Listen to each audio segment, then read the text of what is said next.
Welcome to Breakaway, the minor hockey podcast brought to you by the OMHA. I'm your host, Aaron Wilbur, founder of the Coaches site. As always, I'm joined by Ian Taylor, Executive Director of the Ontario Minor Hockey Association. And today, we've got a very special guest.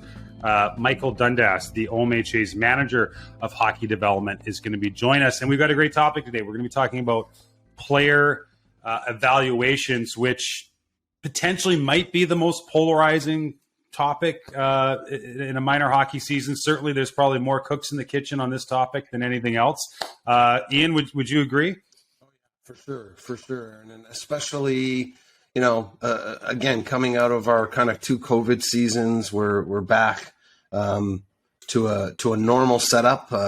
As we've talked about, we're running our player evaluations, our tryouts, both in the spring and in the fall this year. So older players at the older age groups and younger players, U12 and below, happening through September now. So is it polarizing? Yeah, you bet it is. And as you guys both know, there's ways to make the process easier. You're never going to make everyone happy. But I think there is a way to, again, make it smoother, maybe, than maybe it turns out. No, I think that's great. And so, Michael, maybe just give us the update on the early returns on the fall player evaluations that you've been rolling out. We're about a week in, so we haven't had a ton of return. It depends who you ask and where they're at in the evaluation process, if it's a positive or negative. But I think we've had good response, and the slow return or slow release back into the season, getting kids back on the ice before evaluations, getting their feet under them, and then having the opportunity to try out or be evaluated by their association has been well received for the most part, I think. Just, Mike, talk a little bit about that first week back. So we had, we're back after Labor Day. Kids are starting school, and we're not we're not putting them in a tryout, stressful tryout environment. First day of school, right after Labor Day, after they got back from holidays. Just talk about that runway with the prep skates before we hit the actual formal evaluation.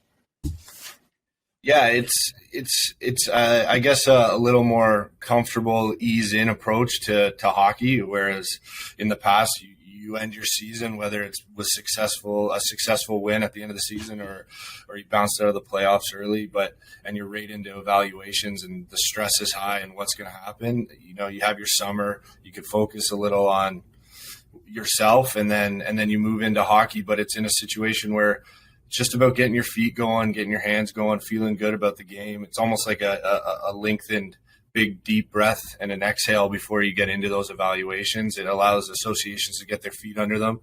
I think it's a positive, wear off the rust and in a situation where you're not under the microscope.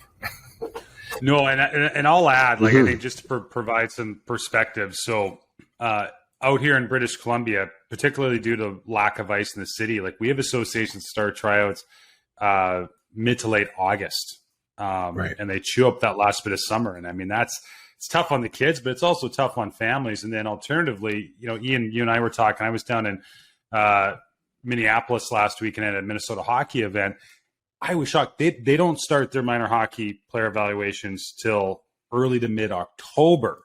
And I don't know about you. I would be scratching up the walls at this time of year if hockey wasn't starting. So I think kind of where the OMHA has landed, at least from my perspective, kind of feels like the sweet spot and the right spot to get the hockey season rolling. Yeah, and I would say the time after Labor Day, it's crazy.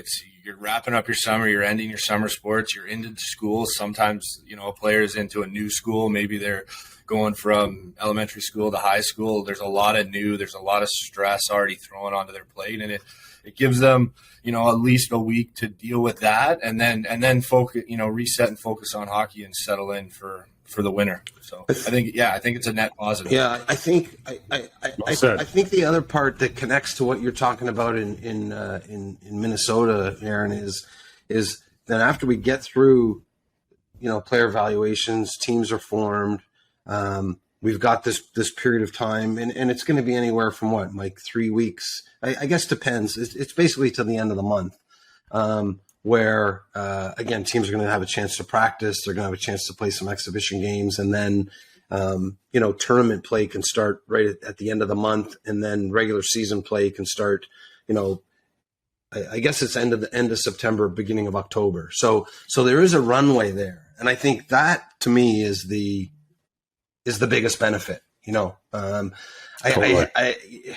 and I coached together, and probably the best season we had as far as a startup was U18. It was midget at the time, but now U18, and just the nature of U18, it tends to start a little later, whether it's players at junior camps, whether it's just kind of that trickle down. So it just seems to start later, confirming how many teams there's going to be. And so we ultimately had this development phase before there was a formal development phase. And we enjoyed it, gave us a chance to get everyone going. We played some exhibition games, targeted exhibition games. We didn't even go into a tournament. So teams we knew we would have, some good competition against. And then, Mike, I'm sure we didn't start our regular season. It was at least the beginning of October, and it might have been the second week now that I think about it. I think our first game was Thanksgiving weekend. And I mean, for us, it was, it's always a rush to get into competition for us. Like, it was always like you had your evaluations, your team was set over the summer, and then like August hit and it was like, okay, how fast can we get into games? How fast can we get into regular season? And now that pressured and rush to get into competition is away. It allows coaches to focus on their team, get into some team building and culture activities so that, they're really creating a foundation of their season with this new format. So I think, again, it does allow players, coaches, associations to really settle into the season and it not just be a rush of chaos. And then, the spring's here and we're all doing the administrative stuff and resetting all over again. It's Aaron, it's funny. It's funny when you talk to people. So for us, this was our normal, right? So I'm going to throw something at you. So we would have, if you normally would start up right after Labor Day, and whether you picked your team in the spring, even if you had, but you're back on the ice. The biggest weekend of early bird tournaments was the first weekend in September after Labor Day. So that means you went back to school on Tuesday, and that Friday of the same week, you were taking that Friday off to go to a hockey tournament. That was the biggest early bird weekend of the season. So that was normal to us. Now I want your reaction to that when you hear that. So two things. One, the concept of running tryouts in the springtime, right, makes no sense to me. And I think that anybody, I give you an example. So my little guy, he's 4 in November, but he started soccer last night, and he's in the U6 league. So there's kids so he's the youngest, 4 in November. Some of the kids just tower over him. Like, the difference of where he's going to be, or all these kids are going to be in like 5 months, it's huge. And I think to put that on kids, again, I mean, you would. I don't know another example in sports where we don't select or do player evaluations, right up against the season. I think to provide the most equitable opportunity for every player to show their best. So that's one. Two, I think we forget that one. I mean, you can just if you're walking into a hockey arena right now, you can feel it. It's not just about the hockey. When Mike talks about that chaos, like, people are like getting their kids back to school, multiple kids in most cases back to school. For a lot of people, they've had holidays, so their work's super busy. And then you've got kids. And I think that we forget the best part about this for kids is to go to class, meet their pals, hang out, and catch up. And the best part about going to hockey, no offense to the, whatever hot shot drill you're rolling out, it's to get in the dressing room and hang out with their buddies and make their friends and ease into it. So I think that I don't know, out here in BC, it's Thanksgiving weekend's our icebreaker weekend. Like that's probably the biggest travel weekend, at least provincially, when it comes to hockey. And that just, again, I'm biased because it's what I've grown up with. It's what I've been around my whole life. But that sort of 5-week runway to get to that point and let everybody get settled seems like a really good. I think that you know, I think, what is it, Mike? September 30th. September 29th is the final date of development phase. Yeah, so tournaments can start on the 30th and regular season after that. So I think that's going to be a big weekend. So it's pushed back, which is cool. And then we, you know, we're still going to have Thanksgiving, you know, weekend tournaments and all that. So then it'll just be, you know, it'll be regular from that point on. But yeah, it's you know, it's interesting when you talk about, you know, all the other stuff going on, but you know, you can go into the rink during tryout time and again, evaluation time. The tension's palpable, right? Like it's like, you can feel it. So there's a lot going on. Yeah. No, there is for sure. I'll just add, like, it's a Thanksgiving tradition out here in BC that, you know, you call your family on Sunday afternoon and tell them you're not going to make Thanksgiving dinner because your kid made the semifinal and there's going to be lots of leftovers, and that's how we do it. But so I would say, so, you know, when you look at a minor hockey organization, there's, you know, a multitude of things that need to happen throughout a season. They're all extremely important, but where do you rank the player evaluation process and just having a process and making sure that that's clear to everybody involved? Where does that rank in importance of all the stuff an association has to do? And Mike, I'll throw to you. You know, I think it would depend who you ask within the association for sure.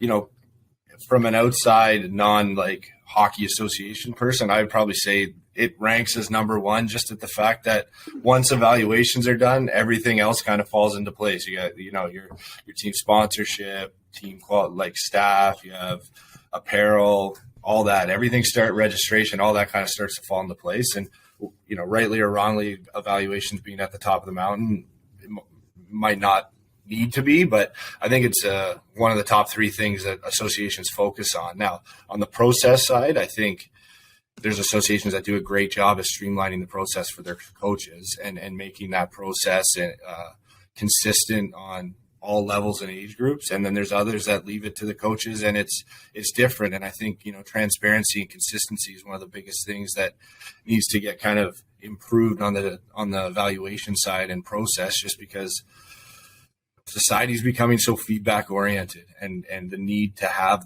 that, you know, understanding of what's going on and what's happening and what's the direction and scheduling. I know Ian and I talk about it all the time, at how regimented families are when you look at a monthly calendar, and they're programmed from 8 a.m. in the morning to 8 p.m. at night. So having an understanding of that process and what's going to go on and what's going to take place and what are the steps through that process is extremely important. And Aaron, I think without question, you're gonna again, you know, we'll talk about, there's always going to be disappointment if someone doesn't make a team they're wanting to make, and there's a way to manage that. But I think before you even get to that point, communicating what the process is, talking about, you know, what your program is going to be about. That was something Mike and I talked a lot about as coaches was, you know, we put together a program that we felt was pretty intensive and you know, required a certain amount of commitment, and we were getting older at AA. And some players, and we told families, this is going to be our expectation. And we actually had some players say, you know what, you know, they chose to play A, for example, because it was just a little less, intensive a program, just time commitment wise. So sure. You know, and we would rather know that ahead of time as coaches, and they would rather know that ahead of time as you know, as being part of the team, because you don't want to get to November and say, oh, we have another practice, or, you know, can we get some time away, or, you know, so now we're working towards different goals. Right. So that was huge to us. But Aaron, we were talking about pathways last week.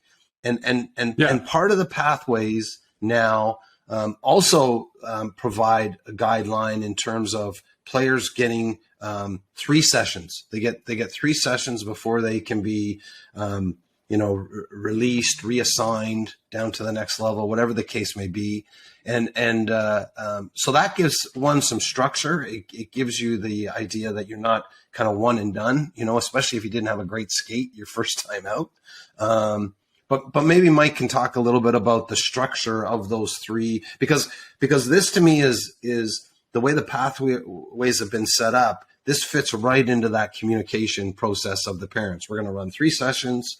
Here's how they're going to look. We're going to be looking at, making, some selections maybe at this point, or, so then people go in, okay, they know what's coming at them. But Mike, maybe you can talk about that setup.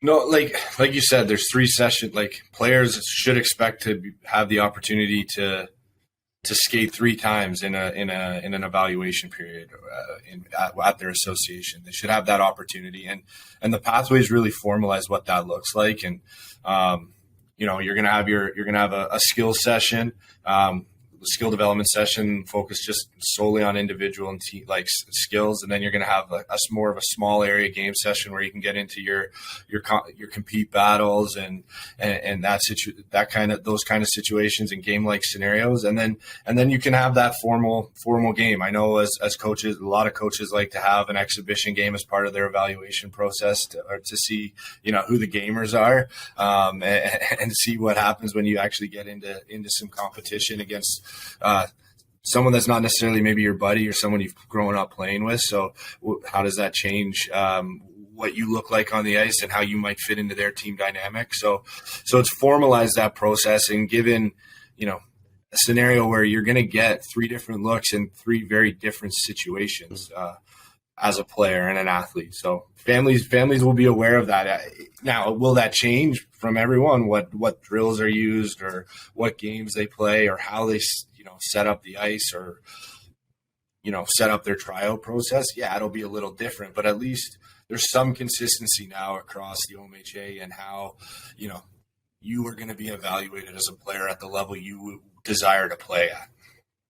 Well, I want to go back to a comment that Ian made about the importance of communication. So I think through this process, there's 2 conversations. There's the conversation to the membership or the parents about how the process is going to go. And then you've got the conversation with the coaches, right, and evaluators for how they're going to evaluate. How consistent do you think that those conversations need to be, just in terms of getting all the adults in the room on the same page? If this is, how it's going to be rolled out, and this is how, specifically, this is how we're going to evaluate our players. Because, I'll give you an example. Like, I just took part as an evaluator with an association out here, and then the way it was structured was like skating 1 to 5, puck handling 1 to 5, and I'm like, okay, well, that's great, but how Ian views skating might be totally different than how I view skating, and, right. And if you don't have those details, then it can get confusing. So maybe just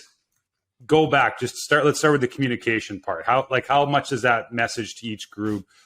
How aligned should that be?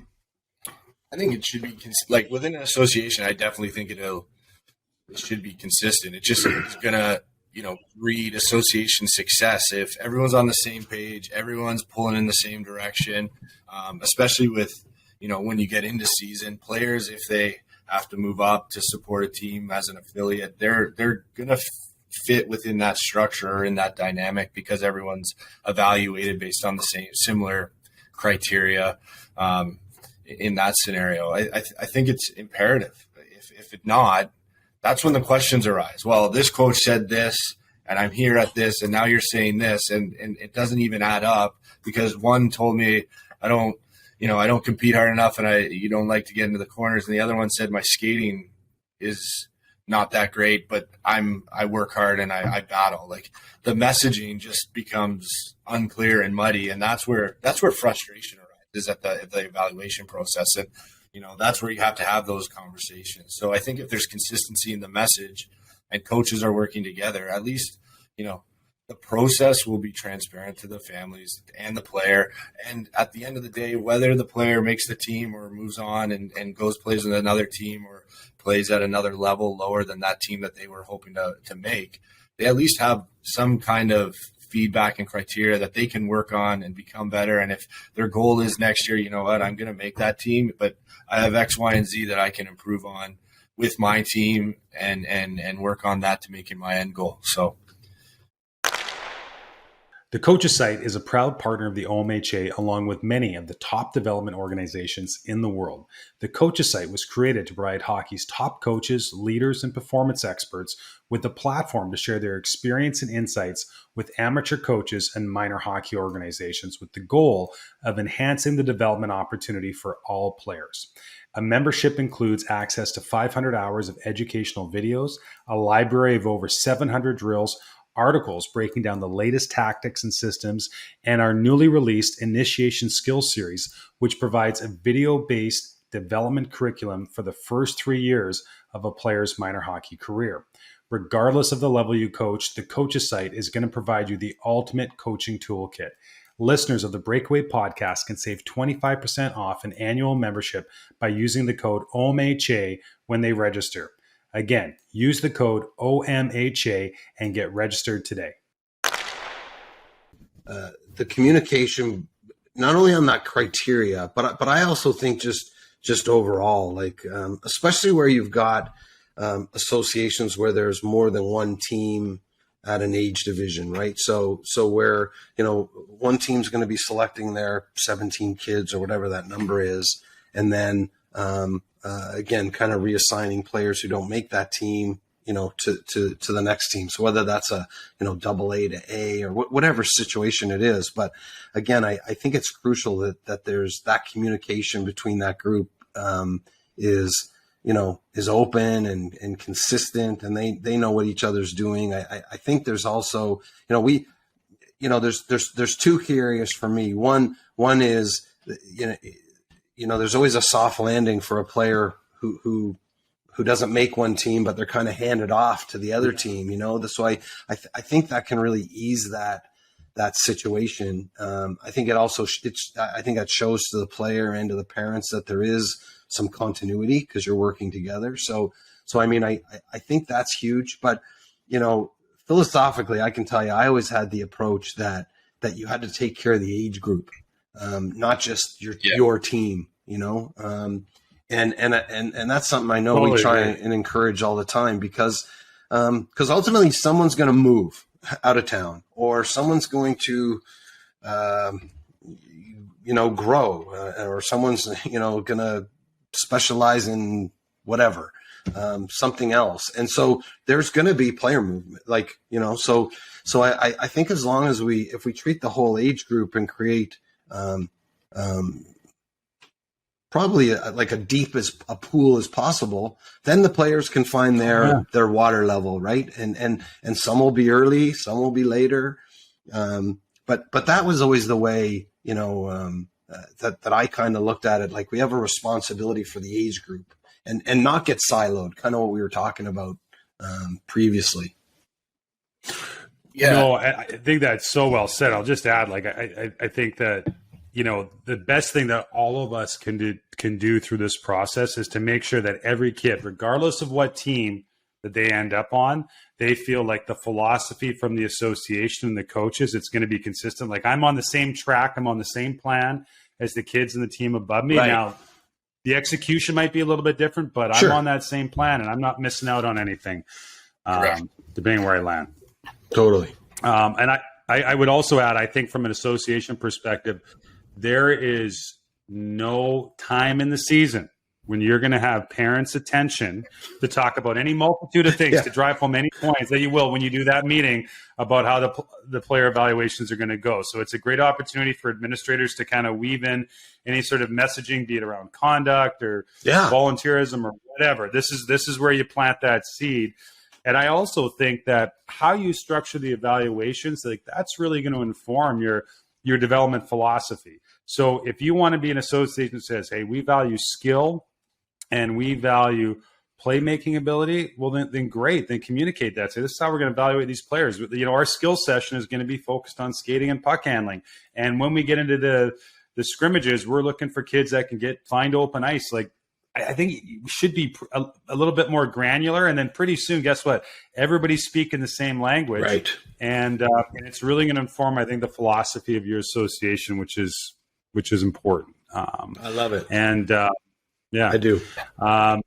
So, Michael, now there was a day, I kind of feel like this is more on my and Ian's day, maybe not so much yours, but like this is where, like, if Ian and I were doing evaluations, we'd have our pencil sharpeners out and we'd have like a legal pad, and probably we wouldn't have an Excel spreadsheet, and we'd be drawing up all the names. But you're I don't know, you're probably a Gen X or a Gen Z. What are your thoughts on like software and some different tools we can use to run player evaluations more efficiently? I mean, technology's in the game. What can I say? Like it's future of the future, but it's also like very big into sports. You can see it everywhere. Even just if you're watching hockey on a Tuesday night, technology is everywhere. And I think one, it formalizes the process so that, the association has a bit of, I don't like the word control, but like there is some concreteness or structure to how that evaluation process is going to work. It's going to go and help you, Aaron, you said it, like, how do you evaluate skating 1 to 5 versus how does the coach next to you evaluate skating 1 to 5? You can really build in those parameters into those tools so that the feedback and the consistency of an evaluation is in place. It allows you to share.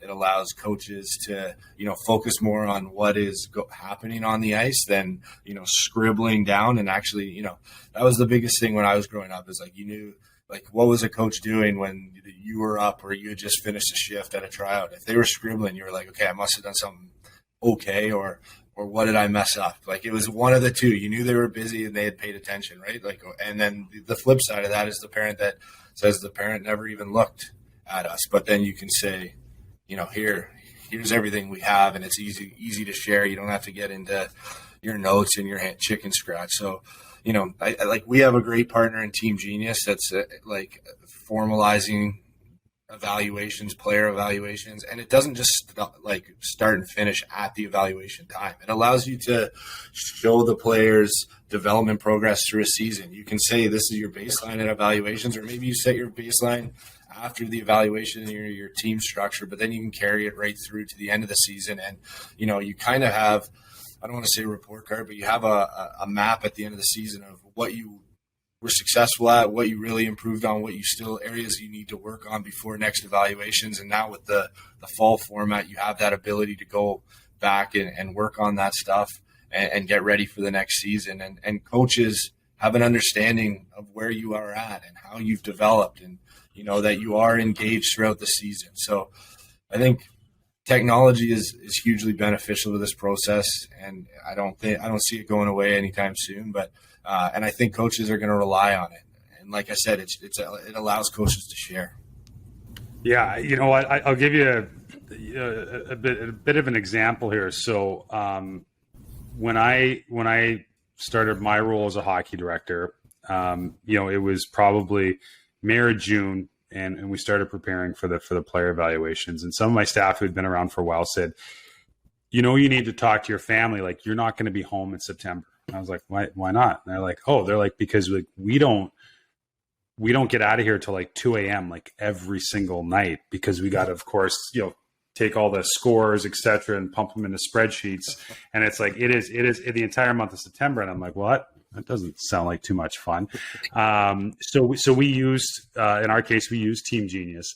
And so a couple of things it did. One, it cut down on the work because it automated everything. Two, it allowed us to get a bit more granular in the evaluation. So if we use skating, for example, it wasn't just a score in skating. We said, okay, there's edge work, there's stride, there's turns, there's stops and starts. So now what that did is, when we evaluated all those minor criteria, one, we communicated that to the parents. So the parents are like, oh, well, I thought my kid was a good skater because he went really fast goal line to goal line. Turns out there's a bit more to it than that. So that's good information for me to know.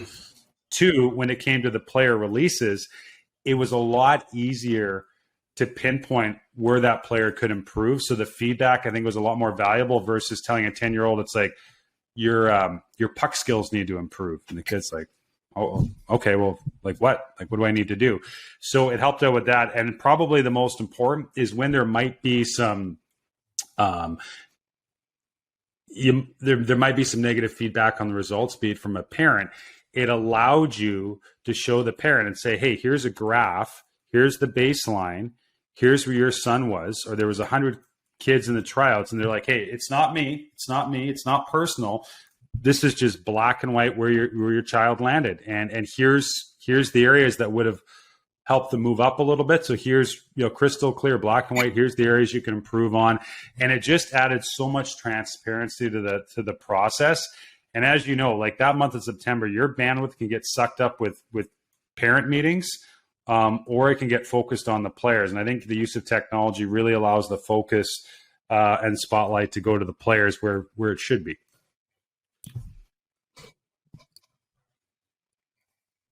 I have a thought.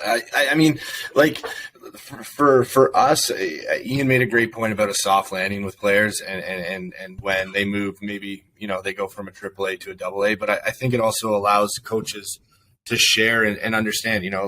Like time, like you said, time is valuable. Yeah, it's a lot. Hockey season's long. Coaches should be trying to get to at least like all the evaluations that happen before their team's evaluations happen. But life happens, so it allows a coach to get feedback on a process that's happening even if they aren't able to be there, right? Like, yeah. Or the same thing, like you said, if there is some negative feelings about something and the association needs to jump in, they are already aware of the process. They can speak to it. They don't have to come to the coach and say, explain your process to me. Why, how did this happen? How did we get there? It is very clear all the way through. And, at the top of the tree, the association and their, leadership group, they can set those parameters so that it's consistent. And you said, a family knows where they'll fit within that dynamic right away, because the data, the numbers are there, the data's there. No, 100%. Aaron, I got a question for you because I'm curious on this, and because quite honestly, well, I'll use the word I'm guilty of this. I'm not sure that means it was something I did wrong, but I'm guilty of this. You didn't do anything wrong, Ian. I had a very specific view on the way I wanted our teams to play, and probably every coach would say that, but I was 100%. But I was, I was very specific. It was very defined, and ultimately, as I said, there's going to be disappointment, or people, might not agree with your decisions, and my answer was, well, this player, aside from the data driven stuff that you guys just talked about, my answer quite honestly would be, this player fits how we want to play. And so if you are picking a team, Aaron, and Mike and I are picking a team, that team isn't guaranteed to be the same team. Even if we were using similar criteria. Absolutely not. So I'm interested in how you handle that situation, because I did that, and I'm not sure, again, I'm not sure you always satisfy everyone's, dissatisfaction, but or concerns.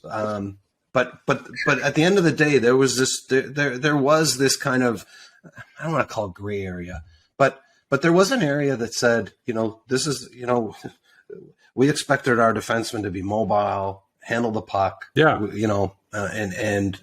that was the engine of our team. So that there's an example. How did you deal with that one? Oh man. So to me, that question and this conversation at Sparks is this is why it's so important for all the association to get people together, right, to share these ideas, right? So this isn't the only way to do it. This is the example this is what we did. Is one, with the technology, you can weight certain criteria, meaning that if you want a team that you're like, hey, being competitive is really important to me. Yes. Then if the final score that pops up and it's communicated to the parents, like, so we can say, hey, if you're playing U18 or midget, the coaching staff for the AAA team has told us that these areas are important. So the score is going to be weighted a little bit more in these areas. So everybody's on the same page. 2, what we did is we would say, let's say the roster has 15 skaters. Yeah. And so we would say that, hey, the top 10 players based on the evaluations, they get into the working group and they're on the team. They're on the team because of how they performed in tryouts. Okay. Now, we're going to take another 10 skaters in the scores, and those 10 skaters, it's up to the coach based on the working group, exhibition games, etc. Right. The coach has the discretion to pick which 5 he feels fit in best with the group. And you could obviously massage that however you wanted, but again, it was all transparent to the parents. And at sometimes the end result was, hey, the coach wanted this player better. But what it didn't allow the coach to say, well, I really think the player that ranked 30th in the group, that's the player I want. It kind of took that out of it because we all know what a spicy meatball that can be. No, that's that's a great use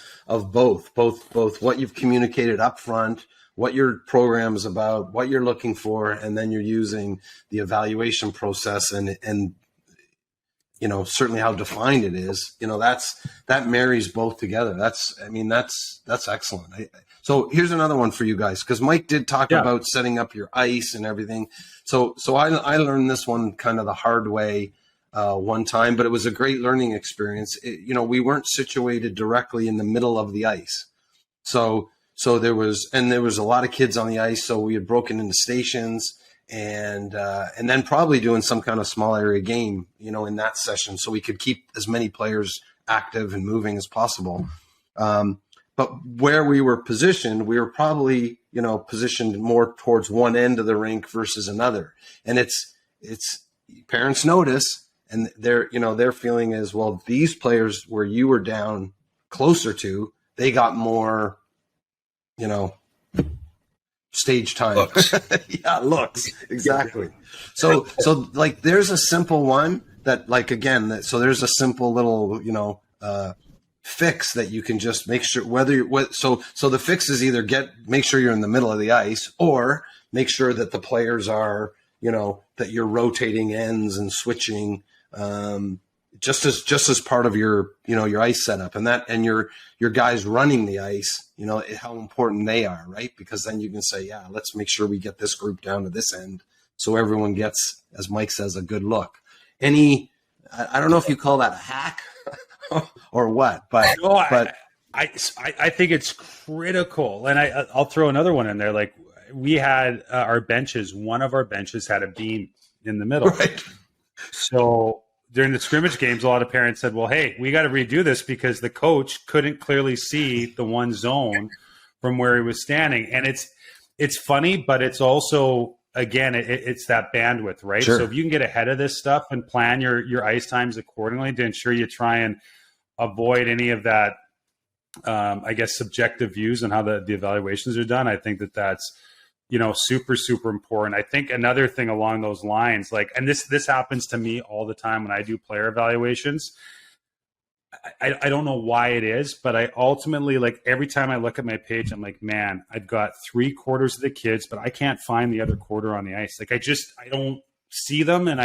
So I think if you can structure your ice time to say, hey, we're going to put the kids in certain groups and tell the evaluators that, hey, watch one, don't try and watch everything, watch one group at a time, right? And give yourself an opportunity to get some notes on every player, because, like I said, I don't know if anybody else can relate to that, but for me, that happened all the time. It's like, there's 10 minutes left in the ice time and you're like, shoot, I got to try and scramble and find these kids. And when it's just a big sort of practice soup out there, sometimes that can be challenging. Very much so. And you get the kids that tuck their pennies in, or they put it on inside out. They don't have the number showing. Totally. Yeah, 1,000%. Yeah. Always trying to, you're scrambling. I mean, Ian and I, when we first started doing evaluation, we did our best to scan the ice. We would be moving around. We put, if we had step counters, we probably would have put 20,000, 25,000 steps on a tryout, because we'd be up and down the rink, we'd be moving around. And then, we figured out the key to it was just like get our on ice people to do it for us. And we just set up our tryouts in a way that, the stations allowed a flow through. So goalies were moving counterclockwise, players were moving clockwise. And smart, yeah. You saw every kid like from where you were seated. And a lot of times, like Ian and I did a lot of our chatting on evaluations. Like a lot of it wasn't at the trial while it was going on. A lot of the time you see, that, that board seating where you have 5 or 10 coaches just sitting there in one place. Everyone's got their evaluation book out and open, and it's just like a stare on out onto the ice where, we tried to split up. I would go down to one end and I would look at a totally different drill than what Ian was watching. And, then you would reconvene and you'd have those discussions. Oh, I saw this, but I saw it like in this situation, there was this going on. So I think it's beneficial for sure. And, perception is everything. Parents are watching, they're almost watching you more than they are watching their player go through the evaluation skate to see how you're reacting. What are you writing? You look at your notebook. Are you happy? Are you upset? So did you pay attention when they scored or, made that great play? So perception is everything during evaluations for sure. No, I think that's a great point. And I guess maybe the next stage then, fellas, is you get to the player releases. And I know from my experience,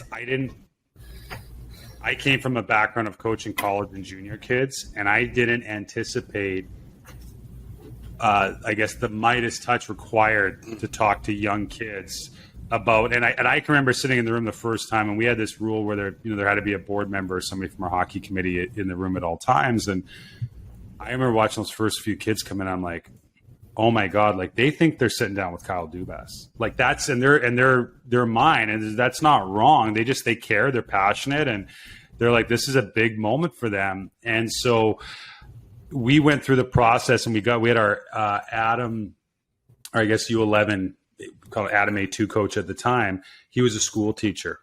And so I watched all of our other coaches do their best with the evaluations, and then the school teacher does his. And I was like, oh my God.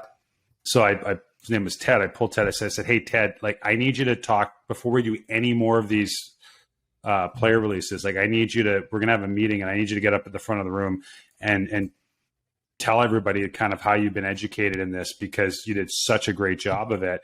And that was really, really valuable. But I would say, like, don't miss that step. Like, make sure, and it should be consistent. Like, equip your coaches, because it's hard on the kids. It's also hard on the coaches. Like, nobody enjoys that. It's not an easy conversation. No. Before you go there, like, I always think about Moneyball, Aaron, right? Right, players getting traded, and he says, don't sugarcoat it, just say thanks. Traveling secretary. Somebody in the travel department's going to call you. Yeah. Yeah. And it's just, it's clean, but these are kids, and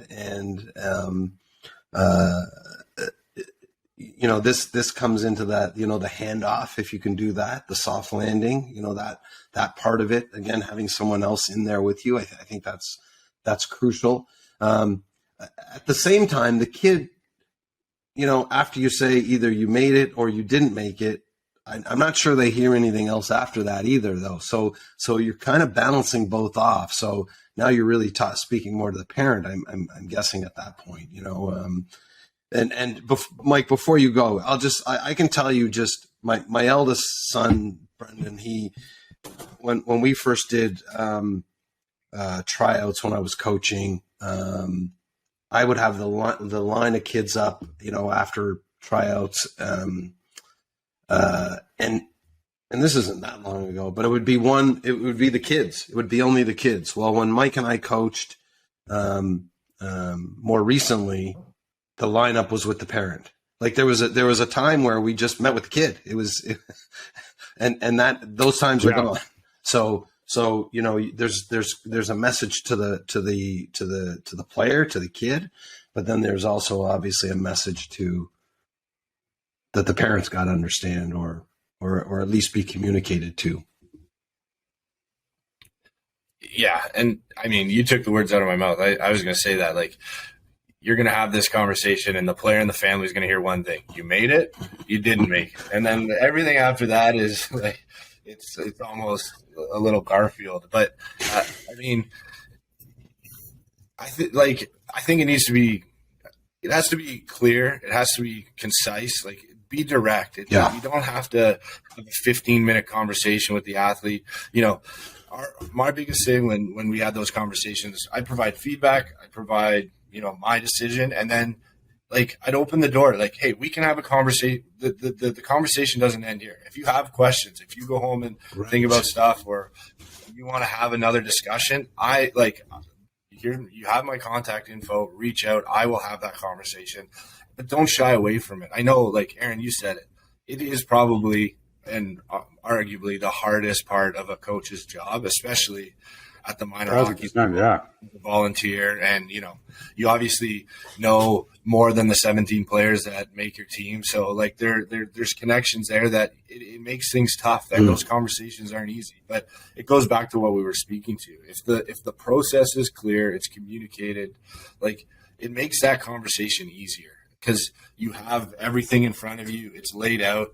You know that the family knows the expectations. You have the ability to speak to those expectations and provide your feedback based on what you saw over the last 3 to 5 skates, whatever that may be. And I think, you know, Ian talked about us looking for players that fit a certain team structure, but like that to me was never, like, we never used that as our reason of, you know, we don't see you being able to play in our team structure. It would be something, you know, you're not mobile as a defenseman. You don't, you know, your skating ability is low, or, you know, our forwards, we were always asked them to come back deep into the zone and things like, you know, you don't have the ability to open pivot, and that is imperative for you to be able to have that skill to be able to fit within how we want to play. So those types of things help the conversation.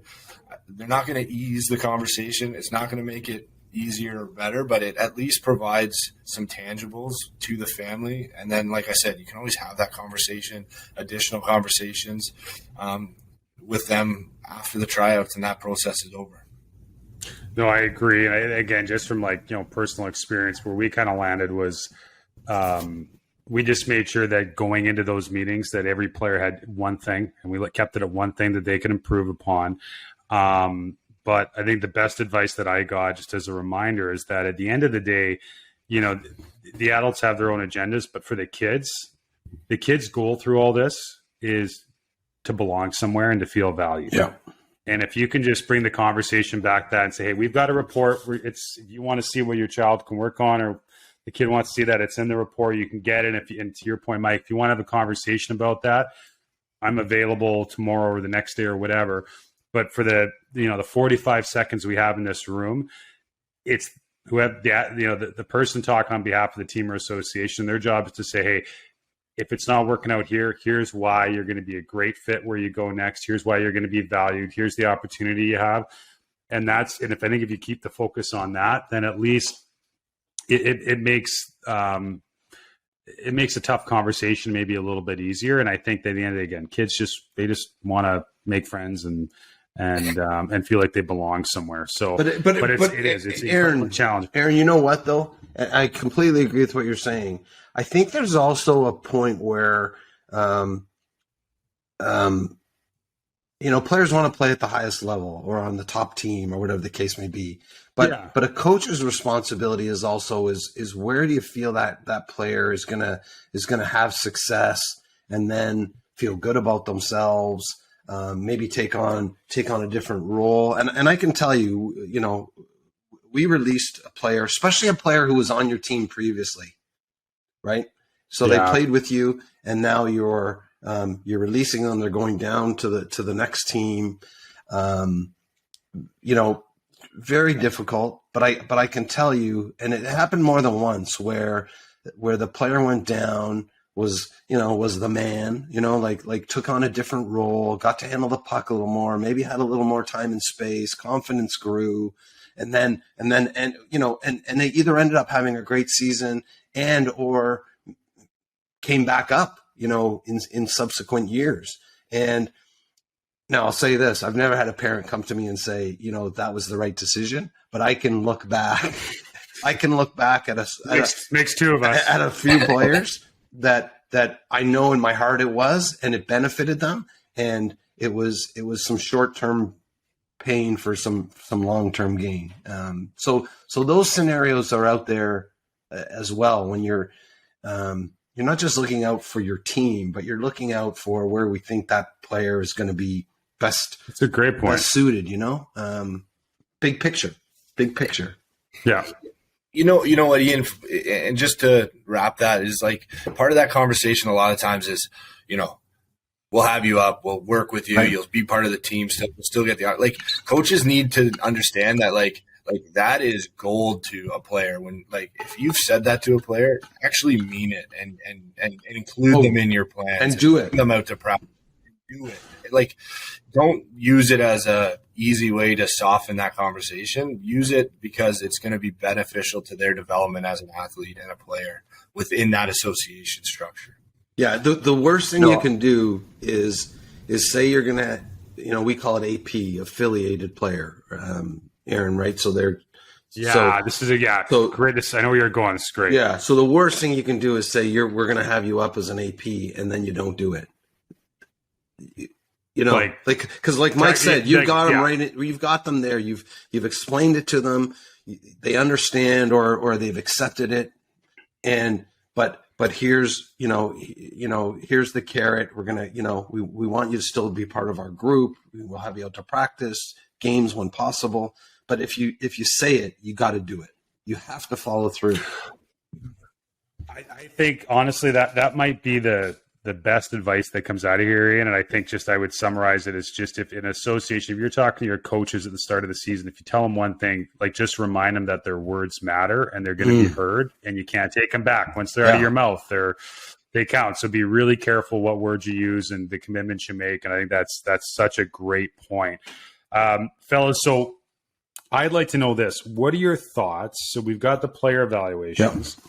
What are your thoughts on year-end evaluations, be it kind of revisiting some of the drills and skills you worked on, you evaluated players on? And, I this is just my personal belief, and I'm open for debate on it, but I know that a lot of associations might have a rule that says, hey, like, if a player is moving up to an age level, that they don't want the previous coach to be part of the evaluations because they may have some sort of bias. And I know we're all worried about that. And, But I do think, like, at some time, like, one way an association, this is my personal view, can let parents know that their conduct and how they interact within the team environment is going to matter, is to say, hey, there's going to be year-end evaluation. So that's going to see, the players improve in specific areas.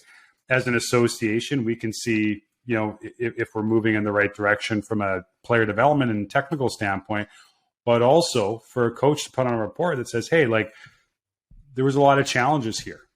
And it's important that, the next person, knows about that and can admire that.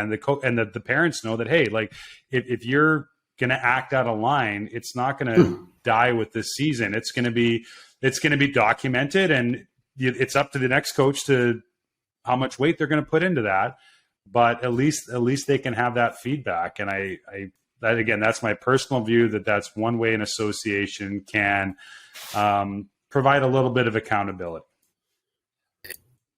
Yeah, I would say they're like as important, could be sometimes more important, depending on how your season went and what the culture of your group was like off the ice for the next season and setting that season up for success.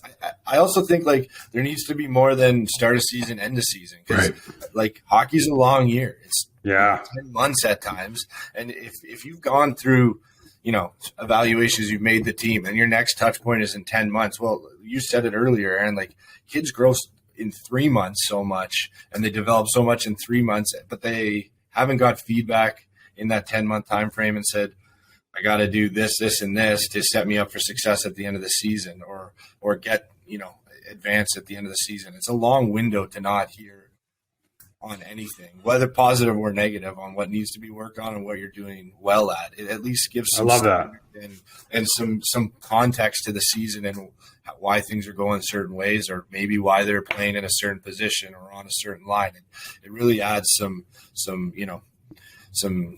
data behind what you are doing as a team and where that player fits within that team. But I think, outside of hockey, any job you leave, you kind of leave some kind of handoff document to the next person. And bingo. Like it might be, sometimes it might not be positive. Sometimes it might be like, I never wanted to leave this job, but I had to, whatever it is. And it's excellent. And I think, it's up to the coach or the person in charge of the next evaluation, or the head coach of the next team to, decide what they want to take from it. They're going to have criteria, but it really goes back to, like, if the association has a plan and the criteria is consistent, then there's not really a way to challenge that if it's set out from the get-go. Because then that coach can say, well, the plan hasn't changed much. We're still working towards this as an association, and this doesn't really fit that, but this does. So that's how I'm basing my decisions at the next stage of evaluations.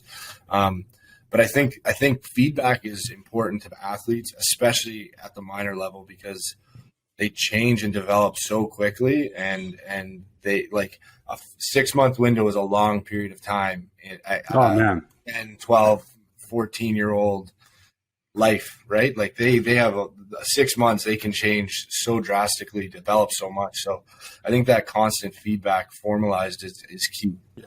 I mean, Aaron, I really like Mike's, workplace analogy. We have, as Mike said, when you're leaving a position, you have that wrap up, but even during your work year, you've got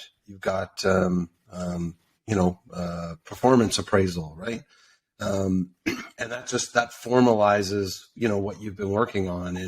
And as we often say, like, there should be no surprises really during a performance appraisal. It's just a summary of what, the kind of consistent ongoing feedback that you would be giving. Right. But I know we would like to do a sit down with the player and their parent, depending on the age, whether it was just in the new year, Mike, or before playoffs started. So it was a good way to give some feedback, but also kind of gear up where we were going over the next 2 months or 3 months, that sort of thing. So, and then have your again at the end of the season as well. But I really found that touch point at the middle or just past halfway of the season was a big one as well. Yeah, and I would just build off that. Can you imagine if you were a coach? And again, I think in a lot of cases this is where technology just adds some efficiencies, I guess. But if you got your roster for this year and you look back on each player, and the previous coach said, Ian learns better when you talk to him one-on-one privately, and Michael learns better when you put him at the front of the line, or when you bring him around the whiteboard. Make sure that Michael's not in the back, because we discovered that Michael doesn't see that. Well, no, seriously, because Michael, like, his eyes, he can't wear his glasses on the ice, so it's better if he's at the front. And if you had that feedback, how great would that be for the coaches to kind of hand that off? And I think that there's just this all goes back to the first point I think that was made here, was the importance of communication, sharing information, and keeping everything transparent. Fellas, just as we close here, I just wonder if each of you can provide some tips for both players and parents through this process. And we'll start with you, Michael. That's a great question. I think, like, players have to come in to an evaluation. One, they have to be prepared for themselves, and whatever that means to that player. Like, if you got to feel confident, you got to feel like you want to do this. You got to understand what you're getting into. Like I said just now, like 10 months is a long time to commit to something, especially as interests change, life changes. Like, so you got to be ready for that and what hockey brings. But come in, work hard, don't feel pressure. It's still minor hockey. There's lots of life in front of you, and you have the opportunity to develop, and you're there, hopefully reaching a goal, and if not, it's going to be okay. And there's next year, and you can work towards things that you want you want to work towards. It's what you're going to put into it as much as what you're going to get out of it, right? So I think there's that aspect. I think for parents, I think, it's not the focal point of your child's life is this evaluation period, and it doesn't have to be the most stressful thing you ever go through as a parent. I think there's going to be a lot of other things that take more importance than, that single A, double A, triple A, whatever that team is. That moment, I know it's stressful at the time, but looking back, especially if you talk to parents that have, moved on from the game and are no longer have kids in minor hockey, they'll tell you that, things that got blown out of proportion or that were stressful moments in their experience in minor hockey, like they're almost like, I can't believe that was such a big deal looking back on things now and what we're dealing with in life. So I think those are some things that need to happen, but like have conversations. Don't sit back and get surprised either as a player or as a parent. Like if you want to understand the process, talk to the association, have a conversation with the coach. The coach, for the most part, every evaluation process I've gone through with my teams or even just been a part of and been around the rink, like the coach is available. They usually are the first person you see coming into the rink. It's the coach that's going to be making those decisions. And if you have a question, ask it, understand the process so there are no surprises, at the end of it. And now that's a shock factor. And now it's a way bigger deal. And it didn't have to be like that. That's great. Yeah. Ian. Okay. I got two cliches and a quick example. Okay. So one cliche. Spoken like a true coach. Yes.